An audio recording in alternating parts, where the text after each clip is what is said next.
Yo, what's up, people? I'm your host, Jay Will, and I would like to welcome you to Inspire God's People, where we balance faith and business to guide you to your purpose.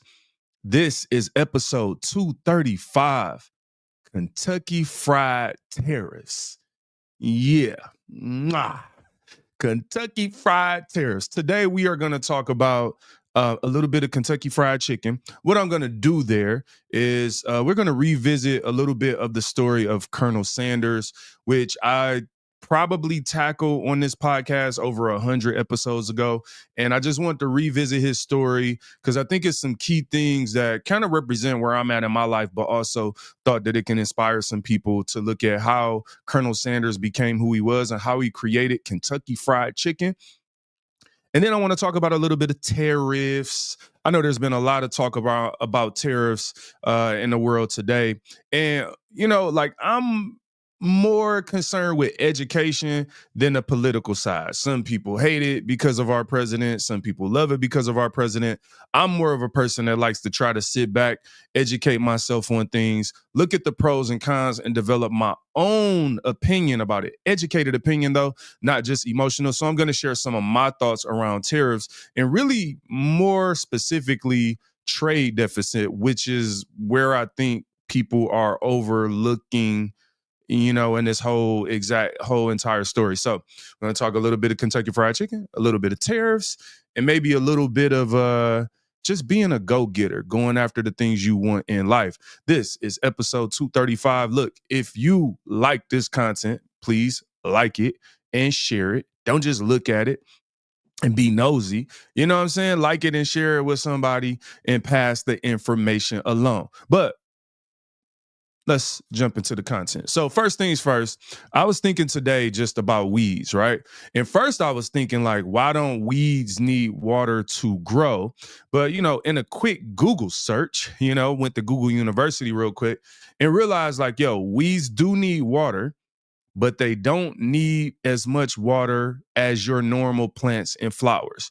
And I found that interesting because of the fact that for me, when I'm doing my yard every year, it kind of just seems like weeds just grow regardless of how much water.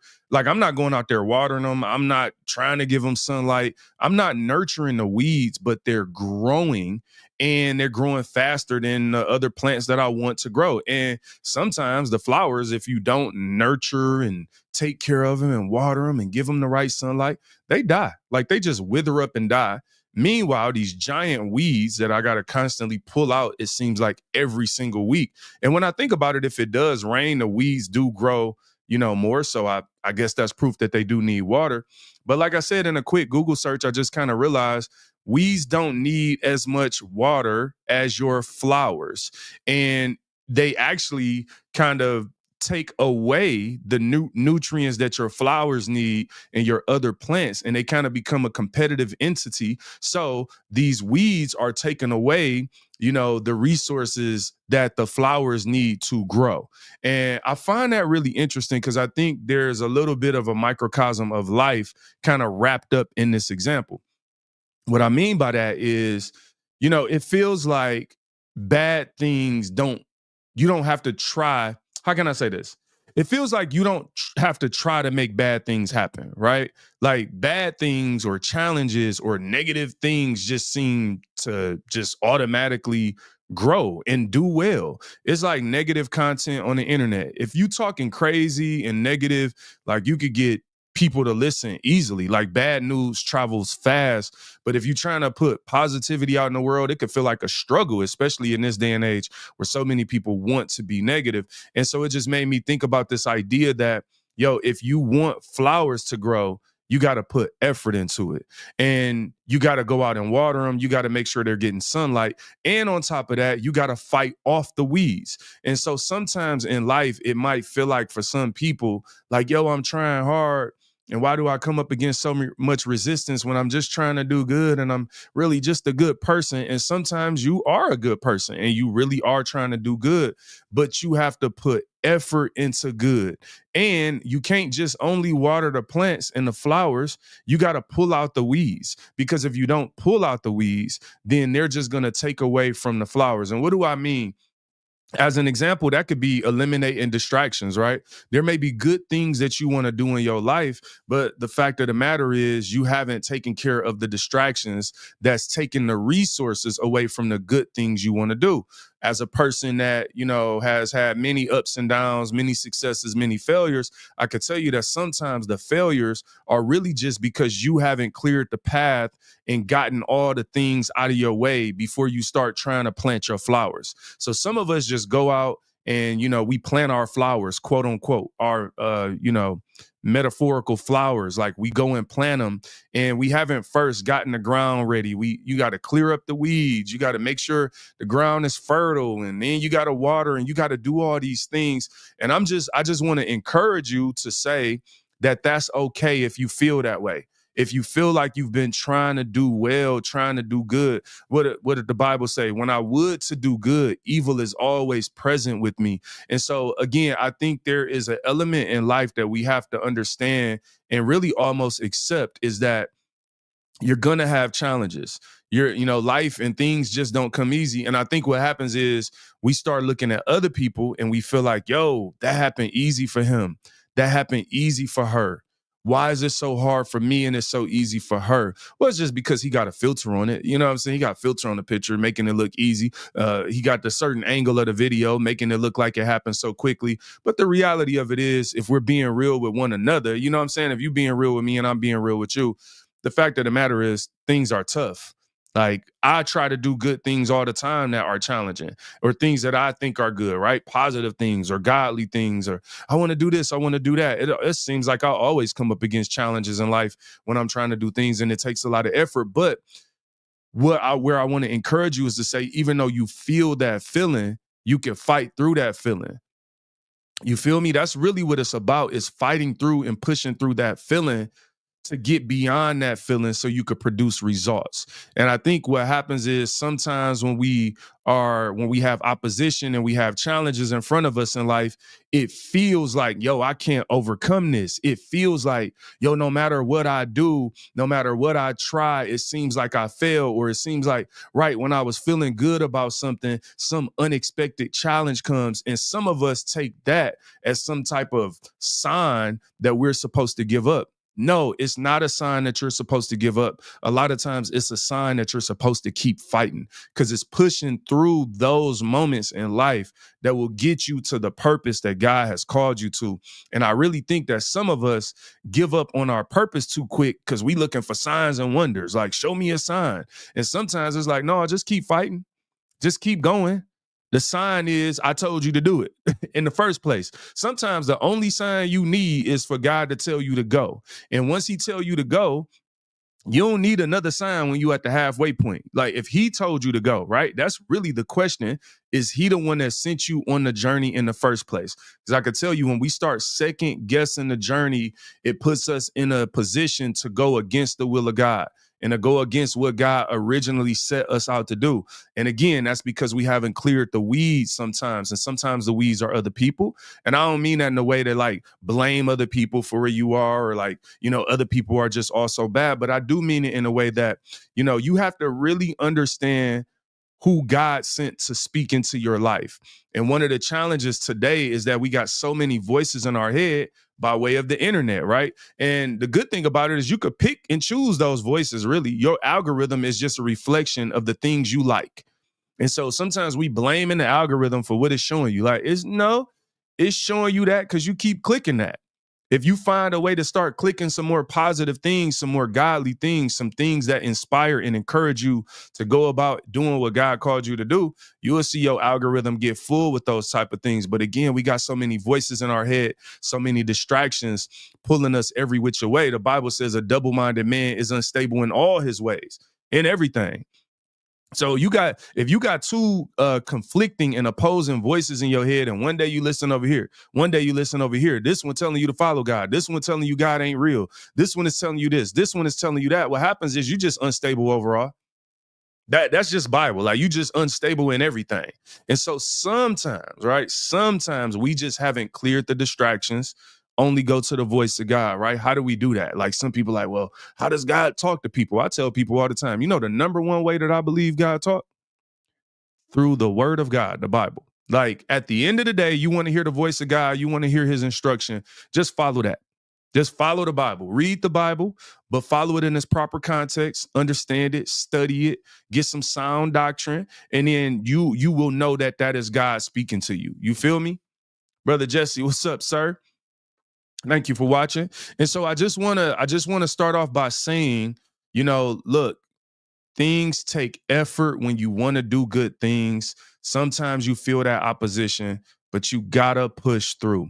You can't stop now, because if you give up now, you will never know what God had for you. Imagine giving up today and tomorrow God had a blessing for you. Imagine giving up today and in 6 months God had a blessing for you. Imagine giving up today and a year from now God had a blessing for you. I don't know the timeline. I'm not here to sell you on some false timeline like God is going to do it on this day. No, but what I am saying is that if God called you to it, he will see you through it. You know what I'm saying? I got to rhyme because I'm a rapper. If he called you to it, he'll see you through it. Yeah. Anyway, here's the thing. There's a story in the Bible. I don't want to get deep into it, but I'm just giving it at a high level, kind of paraphrasing it. There's a story in the Bible where God sends a prophet on a certain particular journey, right? A certain path, a mission, a task. God told him something. He told him, go this way and then come back out this way. And I want to say he said, don't leave the way you came, go a different way. Don't quote me on that part. What happened at the end of the day is this prophet followed God for the first part. Now, come on. If you like me, you've been in situations where you want to be patted on the back. Like, God, I followed the first part. I followed the first part. Sometimes we want to pat ourselves on the back because we, like, God, I did the first thing you called me to do. You told me to go left. I went, Lord, left, Father. And then this prophet disobeyed God on the back end, and it cost him his life. That's not the part I want to pay attention to. I'm not trying to tell you wish death on nobody, but disobedience, it has a cost. What I want to focus on in this instance is why he was disobedient. And it was because when he got to where God told him to go, he did the first half right. There was another prophet there that said, no, trust me, I'm a prophet too. I'm paraphrasing. God said, do it this way. You'll be all right. It reminds me of the serpent when he deceived Eve, when it was like, yo, God said do this, but then I get to where God told me, and then there's another voice telling me to do something other than God. I'm telling you, that's the weed that's growing in your garden. That is that distraction and that voice that you got to figure out, how do I eliminate? How do I focus on the word of God? Because there's another voice. There is another voice speaking to you. And I think we just got to be real and understanding that no matter what journey you're on, there's God's voice and then there's an opposing voice. And God told you to go left. The opposing voice told you to go right. God told you to go up. The opposing voice told you to go down. God told you to go to sleep. The opposing voice told you to wake up. How do you know it's an opposing voice? How do you know it's the serpent? Because it tells you to do what God told you not to do. And it's always the exact opposite. Like the voice of the serpent is always the exact opposite of what God said. It's an opposing voice. And the trouble with some of us is we have started listening to the voice of the serpent because it sounds good. You get what I'm saying? Like the voice of the serpent sometimes sounds more like what we want than what God said. Sometimes the voice of the serpent sounds more like what we wish God would have said than what God actually said.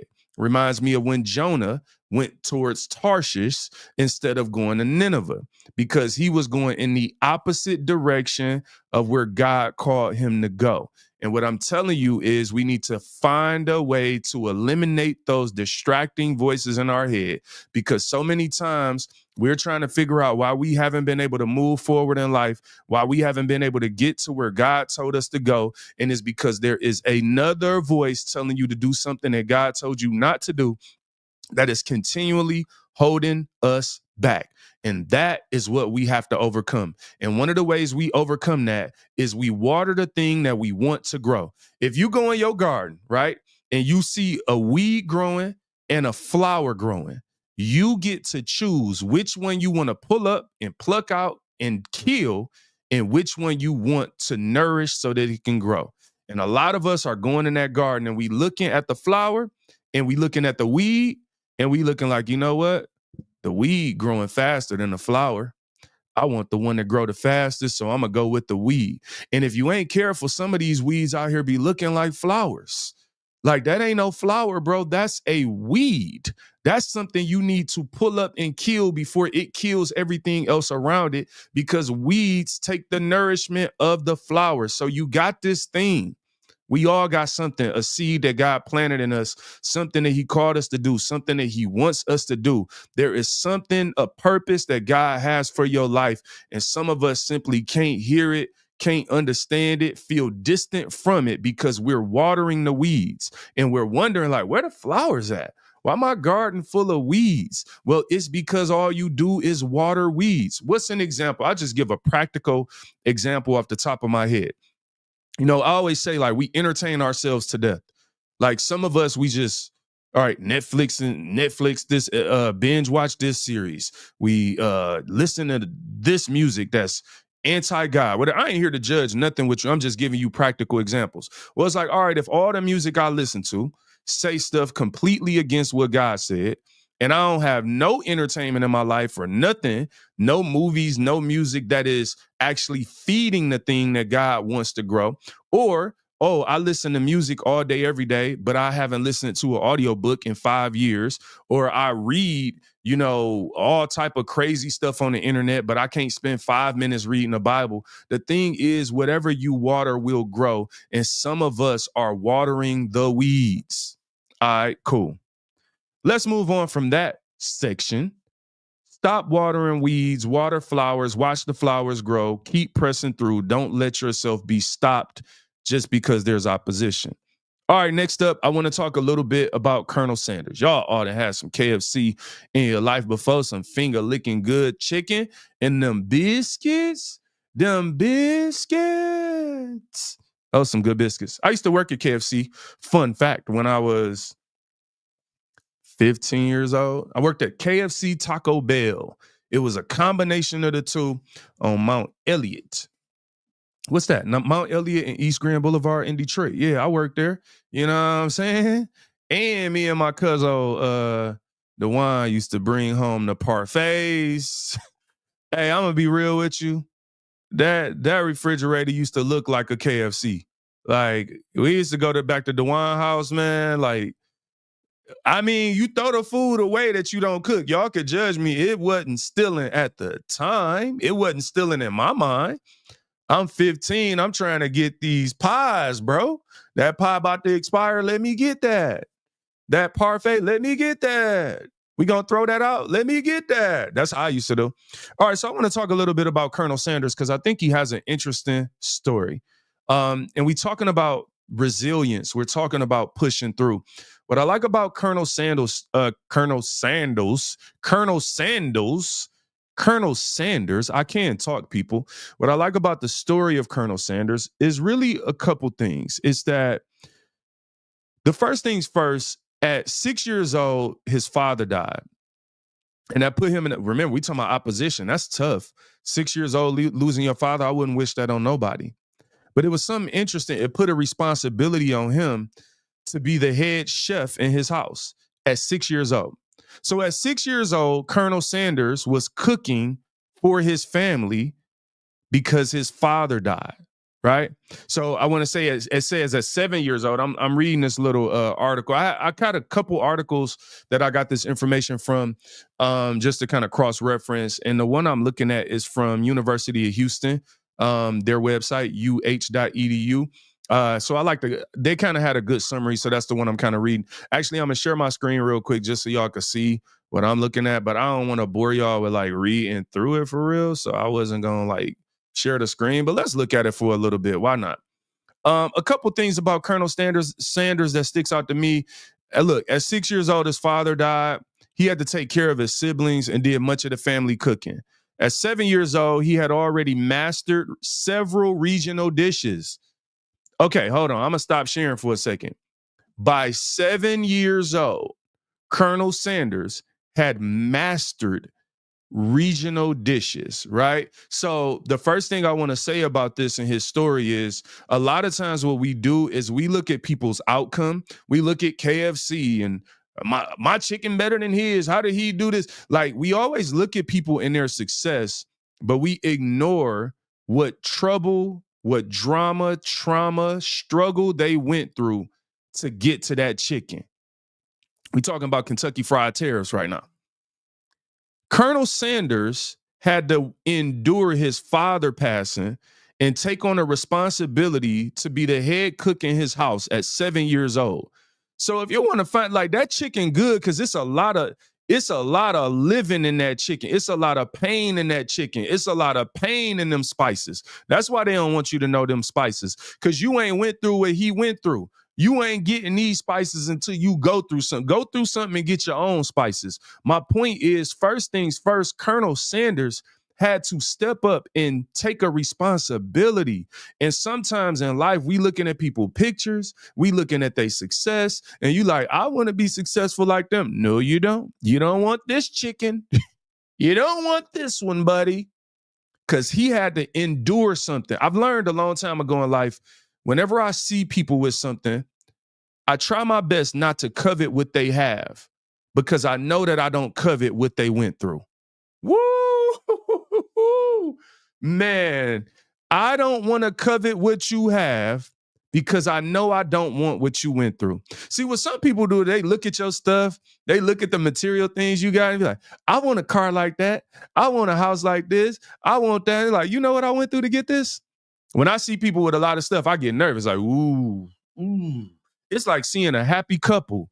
You see somebody that's been married like 30, 40 years and they still happy. I'm like, ooh. Other people be like clapping and stuff. You know, at the wedding sometimes they be like, how long you been married?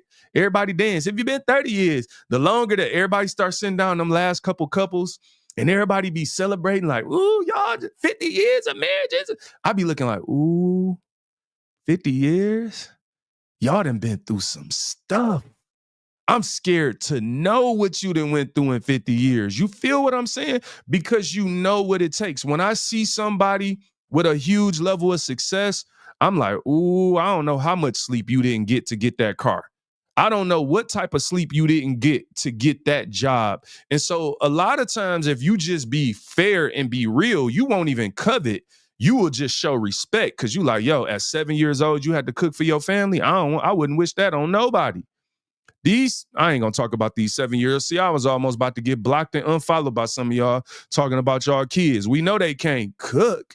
These kids can't even microwave a hot dog these days. But I'm gonna stop before I make you mad. All right, let's keep going. Let's look at a little more of this Colonel Sanders story, and then we're gonna talk a little bit about tariffs and stuff. All right, what else I want to point out about this? When he was 40 years old, right? Colonel Sanders was 40 years old. He began cooking for hungry travelers at a service station in Corbin, Kentucky. He was cooking chicken in a gas station when he was 40. Notice the gap here. From 7 mastering dishes, it didn't mean that, by 8, you're a Michelin chef. You're the best in the world. No, he went through some things. By 40 years old, he was still cooking chicken in a gas station. He did not have a restaurant, but he served guests at his own dining room table. Oh my goodness. As word spread and more people start coming for food, he moved across the street to a motel and restaurant that seated 142 people. During the next 9 years, he perfected his secret blend of 11 herbs and spices that is still used to this day. Hold on. I got to take a second right there. Over the next 9 years, it was 11 herbs and spices they took 9 years to master. Again, you want their herbs and spices. You want what everybody have. You're coveting what people have, but do you want to go through what they went through to get it? Be careful coveting people's stuff, man. Be careful looking at somebody's Instagram picture and thinking you want their relationship. Be careful looking at anybody and thinking, I want that. I want what he got. Comparing yourself to people. I want what she got. I want to look like her. I'm going to go just magically make myself look like her. Don't do it. Don't do it, people. It took him 9 years to master that. What if he would have gave up on year 7? I would have understood it. 7 years and you trying to come up with a spice, buddy? I mean, come on. I would have gave it 7 days and been like, all right, Colonel, let's get this stuff on the road. Let's get this stuff going. It's just chicken. Just chicken, dog. But no, he went through more than that. Let's keep going. Let's skip through. In the 1930s, he went to a demonstration on a new device. At the time, it was a new device called the pressure cooker. And it turned out great tasting green beans in a matter of minutes. So the pressure cooker, right? He started to wonder if it would do the same for chicken. After experimenting with the pressure cooker, he came out with the best fried chicken he had ever tasted. To this day, KFC still fries its chicken in a pressure cooker. Now, what I like about Colonel Sanders here is the innovation and experimentation. So here's what I want to say to you. For a lot of us, if we want to grow in life, but we don't want to put ourselves in a position to grow. So what do I mean? Like for him, it was like, yo, if I'm going to cook chicken, I'm going to go to the chicken conference. You got to get around other people. You got to put yourself in environments. I work in business. I go to conferences throughout the year for the segment of business that I work in. I've already been to a conference this year already, right? And you go to a conference and there's all these other people that work in this field that you work in, and you hear what people are working on. You hear what the latest trends are. You hear the challenges that people are having. You get perspective, but also a part of getting perspective when you get around like-minded people. You think about iron sharpening iron, right? From a biblical standpoint, you get around like-minded people, and what happens is your wheels get to turning, right? You start ideating, and he saw green beans and then thought like, man, I wonder if this will work for chicken. Then he started experimenting. So look at everything it took for Colonel Sanders to get these 11 herbs and spices in his fried chicken. He started mastering cooking at 7 years old. Now he in his 40s and up. He cooking chicken in a gas station. What am I trying to say to you? A lot of times in life, one of the big mistakes we can make is putting ourselves on a timeline based on the people around us. Like everybody you went to high school with might have started having their best life at 35. And you could be 35 feeling like, yo, like I'm supposed to be doing this, or why am I not doing that? Or why does this person have this? I'm less than this. Man, I'm telling you right now, like put all that out your head. You got to get on God's timeline, bro. Because God might do something with you at 50 that blows your mind. Now, it don't mean that the person that's having success at 30, it's no shade against them. They may be on God's timeline too, but sometimes we ain't all just on the same timeline just because we the same age. That's not how purpose works. Purpose doesn't work like, hey, all of the 6th graders stand up, walk into your purpose. No, that's not how it works, bro. God has a plan for you. And this is what I want you to take away from today, if nothing else. God has a plan for you. I'm going to tell you like this. So I wear, when I travel for business, a lot of times I like to wear a blazer or some type of jacket. A lot of times I like to do like casual jackets that's kind of blazer-ish. You know what I'm saying? Because I'm more of a casual person than anything. But, like more than a formal, I'm a casual person, right? So I like business things. I like jackets and layers, but I typically like them in a more sporty way. I guess that's the best way to put it. But you know what? Like there's almost no jacket that I have that I can buy off the shelf that's going to fit right. Now, some of that is just the my build. I'm like in between two sizes, between my build and my height, where it's like, oh, are you this size or that size? And neither one of them feel right. But you know what I always do? I go to my tailor. I got a jacket and a tailor right now. Those ladies probably love me because I spend too much money trying to customize the fit of my jackets and my pants and my clothes, because there is nothing like something that is custom tailor-made for you. It's a beautiful feeling. I can go in a store 100 times, try on a jacket, it look nice. I might be like, yeah, but it don't cut right here how I like it, or the sleeve is a half an inch too long, or this is a little too wide. But I'm telling you, when I go get me a jacket custom fitted, when I put that thing on, I feel like, maybe not $1 million. I mean, I feel like at least 50 or 100. I feel like $100. Come on now. It's nothing like something custom fitted for you. What am I saying? That's the way God has a purpose and a plan for your life. It's yours. It's made for you to fit it.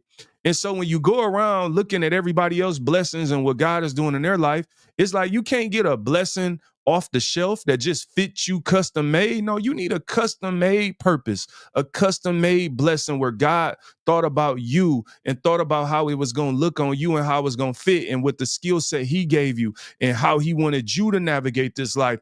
And I think if we go into a personal relationship with God, we will end up with a personal blessing versus all these little, one for all, everybody you get a blessing, you get a, and what happens is sometimes people speak to large crowds and they speak in generalizations because somebody gonna catch it. But the truth of the matter is there's a custom made blessing and purpose for you.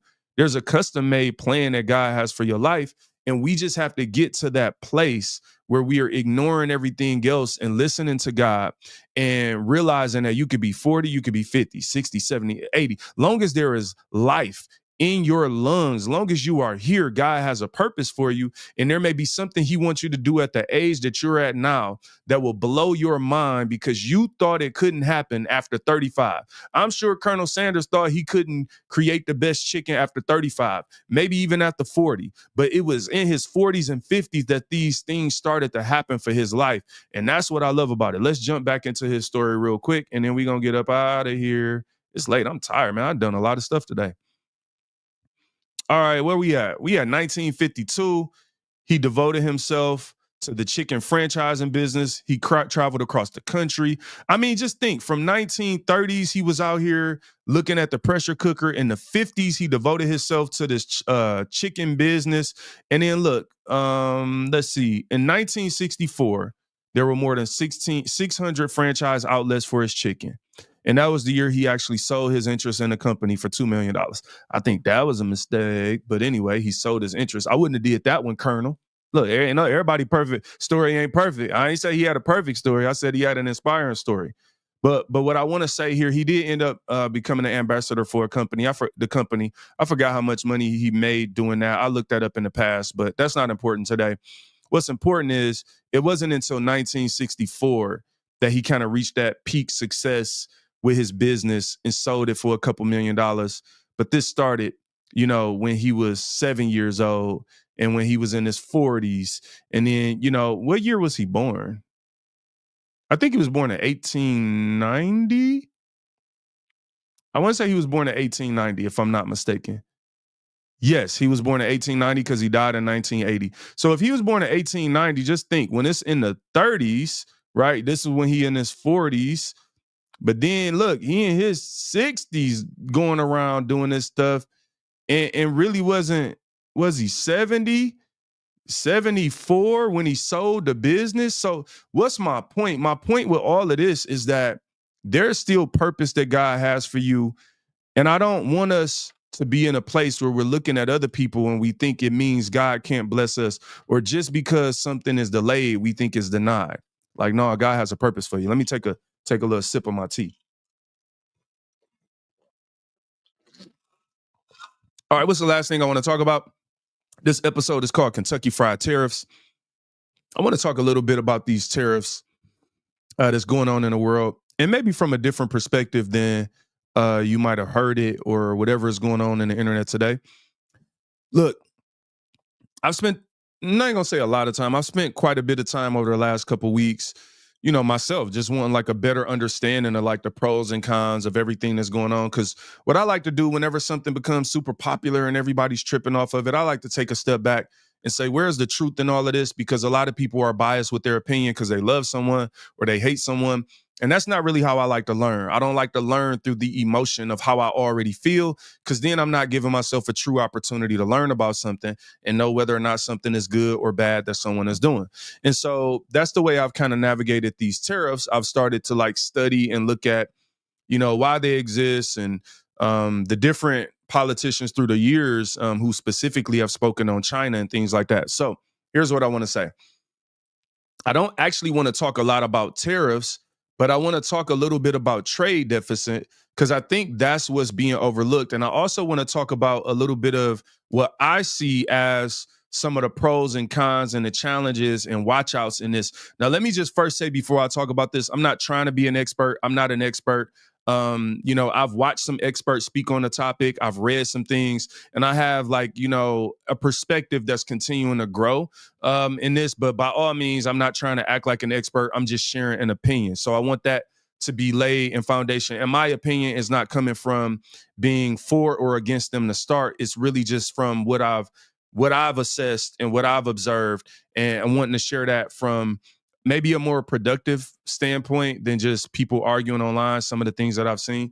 And so I think the very first thing is looking at the trade deficit. Now, we know that the tariffs, or want to assume a tariff is just almost like a tax that I charge you, hey, you want to sell my people something, right? I'm the leader of my people.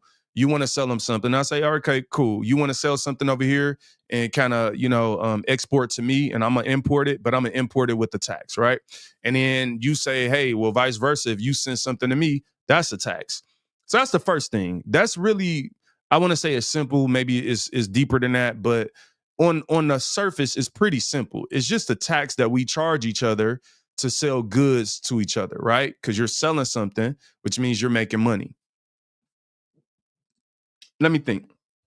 So what I think is being overlooked is the trade deficit, though, because the trade deficit is a little different than the tariff. So let me actually just share real quick about trade deficit. This is the definition according to, is this Investopedia, I believe?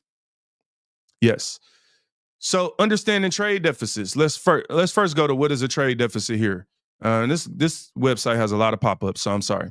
What is a trade deficit? A trade deficit occurs when a country's imports exceeds their exports, right? So when the things that I'm bringing in exceeds what I'm shipping out to you. So let's just say me and you are buyers and sellers of each other's goods and services. And at the end of the day, a deficit happens when I'm allowing you to sell more stuff than you're allowing me to sell you, right? So essentially, I'm spending more money with you. I'm your biggest customer, but you're like, nah, I'm not buying your stuff. So it's like, all right, I'm buying your stuff, but you don't want to buy my stuff, right? A trade deficit is also referred to as a negative balance of trade, right? So BOT, balance of trade. The balance can be calculated on different categories of transactions, goods, merchandise, services. Okay, cool. That makes sense. Key takeaways. Balances are calculated for several categories of international transactions. Trade deficits can be shorter or longer term. Implications of a trade deficit depend on impacts on production, jobs, national security, and how the deficits are financed. So there's some complexity to this, is what I want to call out there. Now, if you look at understanding it, under a trade deficit occurs when there's a negative net amount or negative balance in an international transaction account. The balance of payments records records all economic transactions between residents and non-residents. Okay, I don't want to go too deep in that. Let's stop sharing that one. I'm gonna just say this as it relates to a trade deficit to simplify it. Now, we see there's some complexities and other layers to it, but on a simple layer, a trade deficit is just literally, hey, again, I'm buying all this stuff from you and you won't buy my stuff. So I have this negative deficit because it's like, yo, I'm buying your stuff and doing business with you, but you won't do the same for me. Now, the first thing I want to call out specifically with the US and China is that there is a huge trade deficit, right? So that means that China they want to sell us stuff. They want to sell the US. I want to say we buy 39% of all of their exports. I think that's at least something I read or heard somewhere. Don't quote me on that. I want to say the number's 39%. I know whatever they buy from us isn't that high. I don't know the percentage. So the point is, from a US perspective, like, hey, there's a deficit here. Y'all won't buy our stuff, but you're selling us stuff. Well, then you can say real quick, well, why is that, right? Why do, how does that affect the normal everyday person? Because there's multiple layers to this. So as an example, and I used to have a fashion brand, small, local, regional fashion brand, but I was trying to do real business and in some cases was doing real business in fashion, right? And creating clothes from scratch, not just putting things on a t-shirt. So when I wanted to create a shirt from scratch, as an example, here's the problem. If I want to make the shirt in America, which I did go to manufacturers here in Michigan, actually, there was some manufacturers where I could do cut and sew from scratch, develop everything. Some were local and some were more like real brick and mortar businesses. So I've talked to several people. There's all this process of developing a shirt, drawing it. I've drawn it, whatever. I wish I had my prototype in here. I got it. I'll have to put it in the studio. Long story short, what happens is if I want to create that in America, the shirt might cost $60 to $70 to make once I pay everybody the money they want to make. Because in America, we want to make a certain amount of money, right? Well, I can't sell this shirt now at what, $120, $200 because it costs me $60, $70 to make. And then that's per shirt. So I can't even afford to buy a lot of these shirts. Now, flip that around. If I go to buy these shirts from China, well, their wages over there are way lower. They can produce way more, all these things at a cheaper price. And so, as a small business owner, I want to buy my shirts in China and have them ship over here. Well, what happens is, as we are being their biggest consumer, we are continuing to grow their economy. Again, just think of it. We are the buyer, they're the seller. The seller takes the money. So all of our money is going over there. And then on top of that, because we're outsourcing so many of these skilled jobs, there's less and less of us who have these skills or have the capabilities, right, for manufacturing. And again, that sounds on the surface like, well, what's the big deal? Because nobody want to do them jobs anyway. Well, the big deal becomes when your biggest adversary or one of your biggest adversaries is also the controller of everything that you have in your country because you can't make it yourself. Now, again, if we talk about socks and drawers, that might not be a big deal. But if we're talking about producing other important things, then that is challenging when these people that are your biggest opposition are also the controller of everything that you receive, right? That is not, you wouldn't want to just look at it like this. You wouldn't want all the important stuff that you buy to come from your enemy. Just think of anybody you don't like. And let's just say, hey, they're going to build your cell phone. They're going to build your computer. Like, you buy everything from this person. You don't like them. They don't like you, but yet you're their biggest customer. That is just a security challenge. That is like a long-term, very tough problem. So on one hand, yes, you have small businesses, people that want to purchase things from China and other places because it's cheaper. And that makes sense because I've been there. But then on the other hand, as a whole, as a country, we have this deficit and we are building their economy. We're the number one economy in the world. They're the number two. And if they, like, you now are helping them become the top economic power in the future. And so you at least see how there's this challenge of like, yo, like, I'm actually making my biggest opposition, my biggest threat. I'm actually growing their business. I'm giving them more money. I'm giving them, like, imagine depending on them for important stuff and they don't like you. It's almost like, would you buy a DoorDash from a person if you knew that your enemy was delivering it? Or you might be thinking they're going to put something in my food. My only point with all of this is, as I look at everything, I'm like, yo, not only is there a trade deficit, meaning they won't help grow our stuff, but we're helping grow them because they won't buy as much as our stuff as we're buying from them. And then on top of that, we're outsourcing so much stuff that we're not going to be able to be self-sustainable and build and do things on our own. And that may not seem like much now, but I want to say in one of these wars, as an example, they shut down a Ford plant and start building tanks.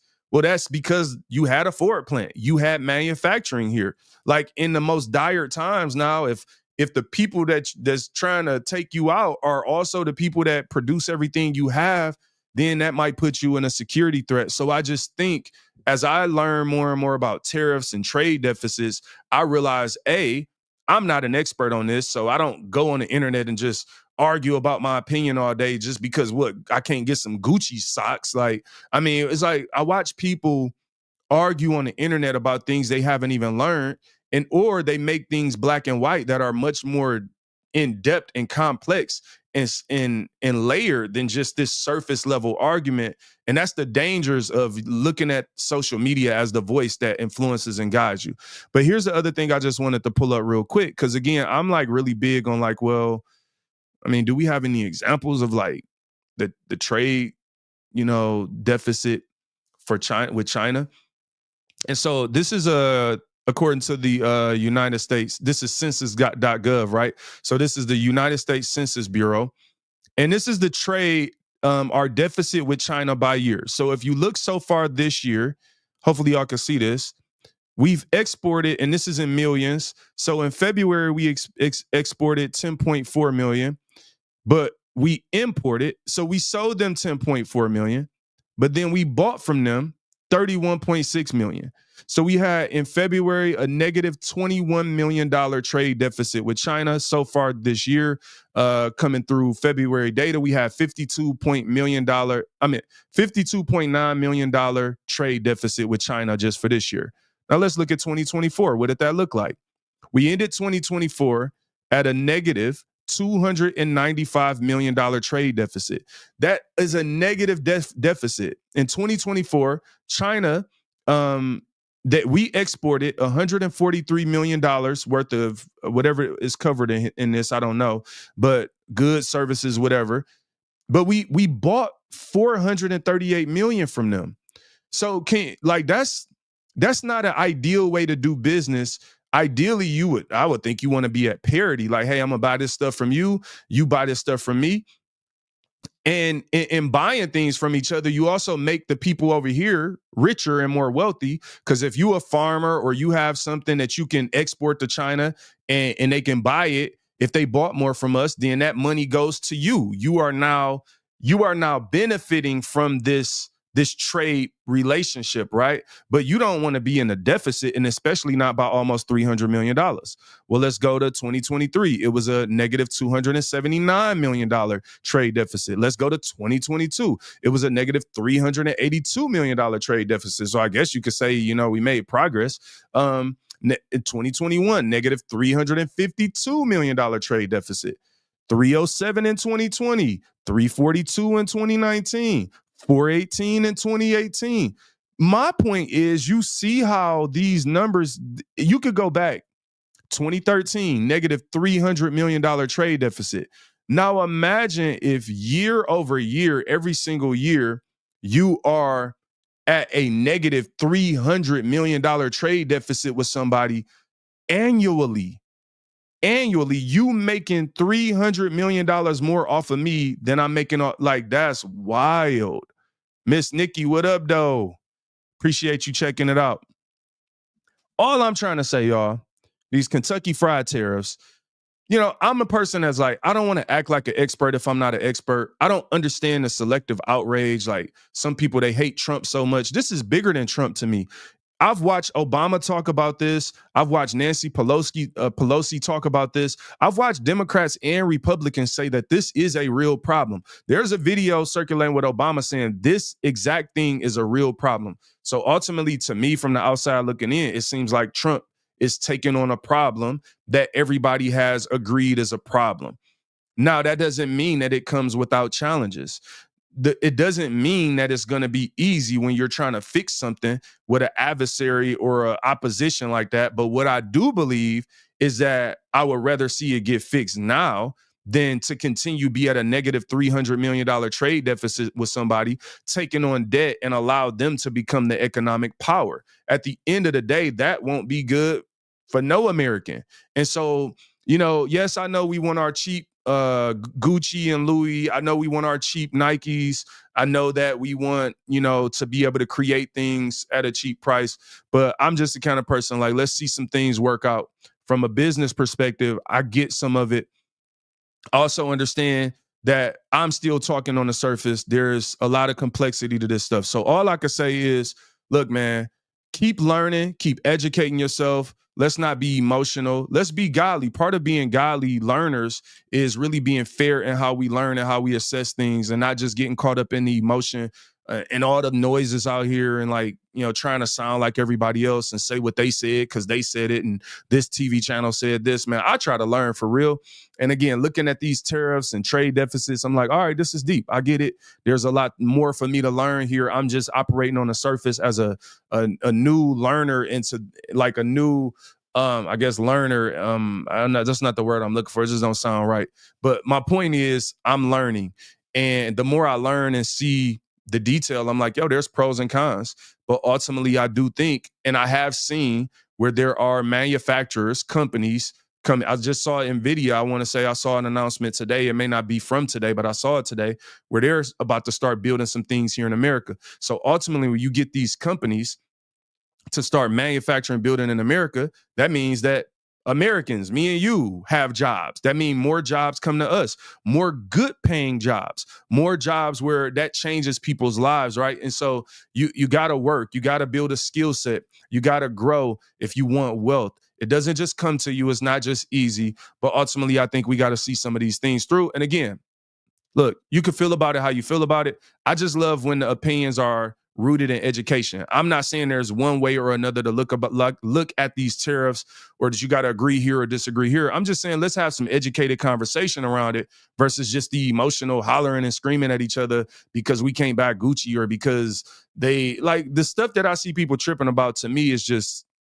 it's silly. It's immature.